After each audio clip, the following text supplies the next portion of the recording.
बच्चों question number 12 से start करते हैं। क्वेश्चन नंबर 12 में हमारे पास क्या गिवन है कि the sum of the first three terms of a GP is 39/10। पहले किसी भी जीपी के पहले तीन टर्म्स का सम क्या गिवन है 39/10 एंड देयर प्रोडक्ट इज़ 1 और प्रोडक्ट क्या गिवन है 1। तो क्या बोला फाइंड द कॉमन रेशियो निकालो। तो यहाँ पे जीपी के तीन टर्म्स का प्रोडक्ट गिवन है 1।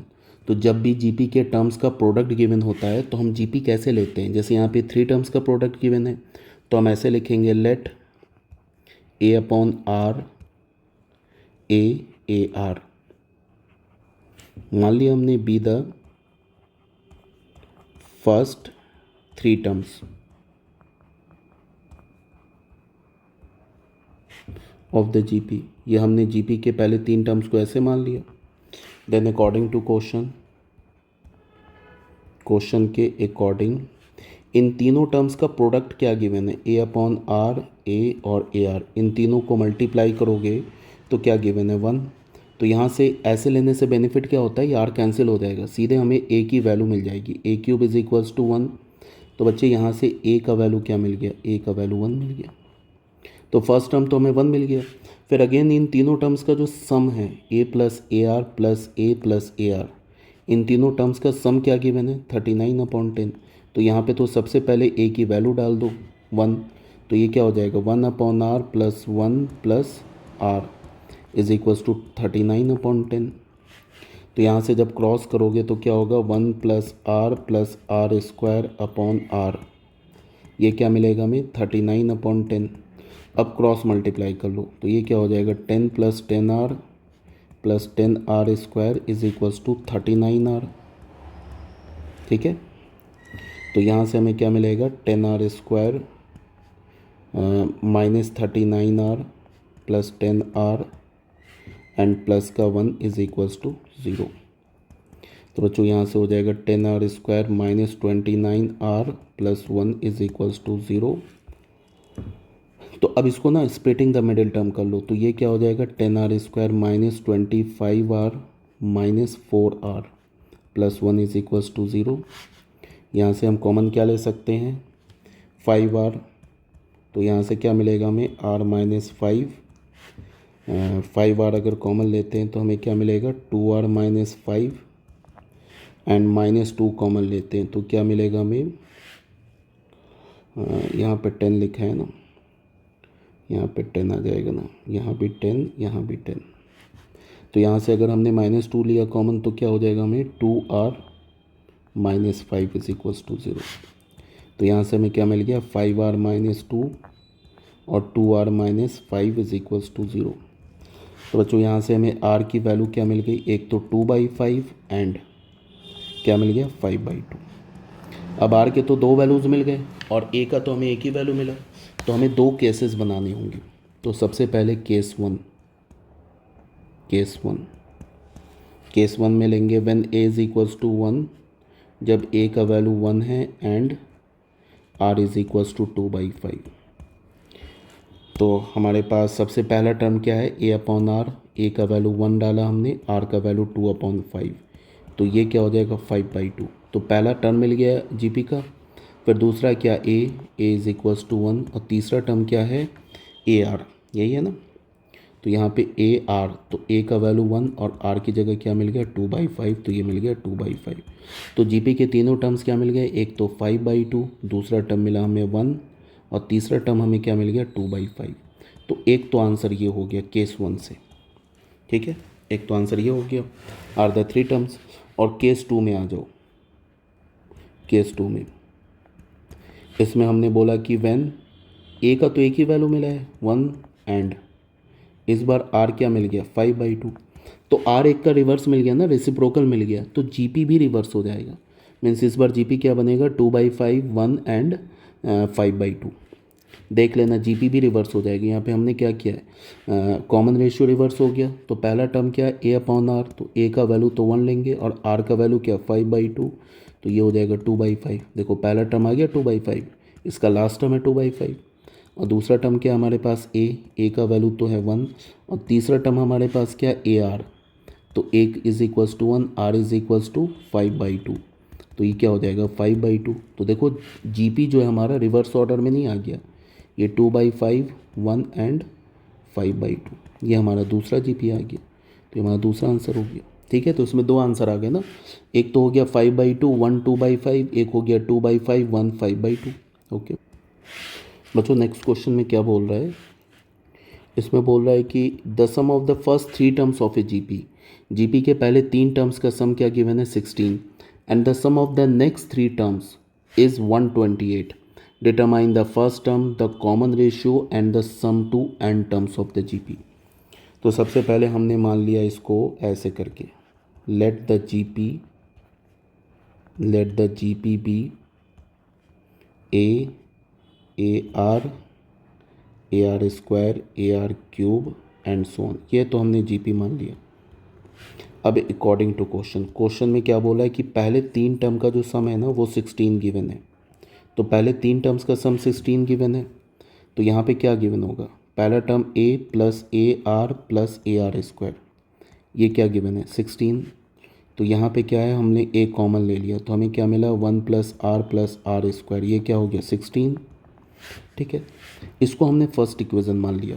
फिर क्या बोल रहा है, and the sum of the next 3 terms का सम, तो इसका मतलब 4th term, 5th term and 6th term, इसका जो सम गिवन है ये है 128। तो 4th टर्म क्या होगा ए आर क्यूब, 5th टर्म क्या होगा ए आर पे पावर 4 एंड 6th टर्म क्या होगा ए आर पे पावर 5, ये हो जाएगा 128। ठीक है, तो यहाँ से बच्चों कॉमन क्या ले लेंगे हम लोग ए आर क्यूब, तो यहाँ पे क्या हो जाएगा 1 प्लस आर स्क्वायर, ये हो जाएगा 128। इसको हमने सेकेंड इक्वेशन मान लिया। अब फिर हमने क्या किया, from equation 2 divided by equation 1, second equation को फर्स्ट इक्वेशन से डिवाइड कर दिया। तो सेकेंड इक्वेशन का लेफ्ट हैंड साइड क्या है हमारे पास, सेकेंड इक्वेशन का लेफ्ट हैंड साइड है a r cube 1 plus r square, और फर्स्ट इक्वेशन का लेफ्ट हैंड साइड है ए 1 प्लस आर स्क्वायर, और ये क्या हो जाएगा 128/16। तो सबसे पहले ये कैंसिल हो गया, ए भी कैंसिल हो गया, तो यहाँ से हमें क्या मिला ए आर क्यूब मिला 128/16, 128/16 ये हो जाएगा 32/4, 32/4 इज़ 8, 8 इज़ 2 क्यूब। तो यहाँ से हमें आर की वैल्यू क्या मिल गई 2, मतलब जो जीपी का कॉमन रेशियो है ना वो 2 मिल गया।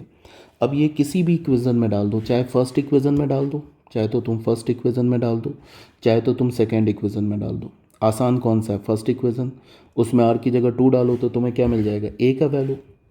तो हम ऐसे लिखेंगे, substituting the value of r is equals to 2 in equation 1, first equation में डाल देंगे। तो a क्या हो जाएगा 1 plus 2 square is equals to 16। तो यहाँ से हमें क्या मिलेगा a 4 + 2 क्या हो जाएगा 6 + 1 7, तो ये क्या मिल जाएगा 16। तो यहाँ से हमें a की वैल्यू क्या मिल गई 16/7। अब फाइनली हमें जीपी का फर्स्ट टर्म मिल गया, जीपी का कॉमन रेशियो मिल गया। तो जीपी का फर्स्ट टर्म मिल गया, कॉमन रेशियो मिल गया। क्वेश्चन में क्या पूछ रहा है, क्वेश्चन में बोल रहा है कि फाइंड द फर्स्ट टर्म, तो फर्स्ट टर्म बोल रहा है निकालने के लिए, तो एक आंसर तो यही हो गया। फिर बोल रहा है कॉमन रेशियो निकालने के लिए, तो दूसरा आंसर ये हो गया। फिर क्या बोल रहा है, find the sum to n terms, n terms का सम भी निकालो। तो एन टर्म्स का सम क्या होगा ए r⁻n-1 अपॉन r-1, यही होता है ना फॉर्मूला। तो a की जगह पे क्या लिखेंगे 16/7 लिखेंगे, और r हमारा क्या है कॉमन रेशियो 2 है, तो ये हो जाएगा 2 पे पावर n-1 अपॉन 2-1। तो फाइनली ये क्या हो जाएगा 16/7 और 2 पे पावर n-1। तो ये भी हमारा आंसर हो गया। बोला था फर्स्ट टर्म निकालो, कॉमन रेशियो निकालो, and sum to n terms, n terms का सम भी निकालो, तो ये भी निकाल लिया हमने। ठीक है ना। नेक्स्ट में बच्चों क्वेश्चन नंबर 18 में आ जाओ। क्वेश्चन नंबर 18 में क्या बोल रहा है, बोला find the sum to n terms of the sequence. ये जो हमारे पास सीक्वेंस है ना 8 + 88 + 888, इसके हमें एन टर्म्स का सम चाहिए up to n terms, n terms का हमें सम चाहिए। तो एन टर्म्स का सम चाहिए, तो इसको हमने क्या किया, ये देखो फर्स्ट टर्म में 8 नंबर ऑफ टाइम्स 8 जो है कितनी बार है 1 टाइम्स है। सेकेंड टर्म में 8 कितनी टाइम्स है 2। थर्ड टर्म्स में 8 जो है वो 3 टाइम्स है। फोर्थ टर्म में 4 टाइम्स है। तो जो nth टर्म होगा उसमें 8 कितने टाइम्स होगा n टाइम्स होगा। तो इसको हम लिख सकते 8 प्लस 88 प्लस 8 8 8 8 8 8 8 ऐसे करके 8 8 8 8 8 8 ये कितने टाइम्स हो जाएगा ये n टाइम्स हो जाएगा ना। और ये हमारा कौन सा टर्म हो गया ये हमारा nth टर्म हो गया।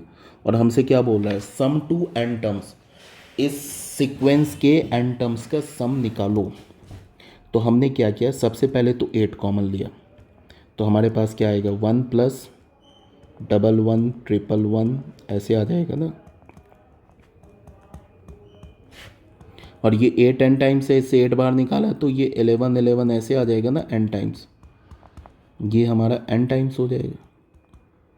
ठीक है तो s क्या हो गया। फिर हमने क्या किया 9 से डिवाइड किया तो अंदर 9 से मल्टीप्लाई होगा 9 प्लस 99 प्लस 999 प्लस 4 टाइम्स 9 ऐसे करके। और यहाँ क्या हो जाएगा 999 कितने टाइम्स आ जाएगा n टाइम्स आ जाएगा। ये कितने टाइम्स आ जाएगा n टाइम्स आ जाएगा।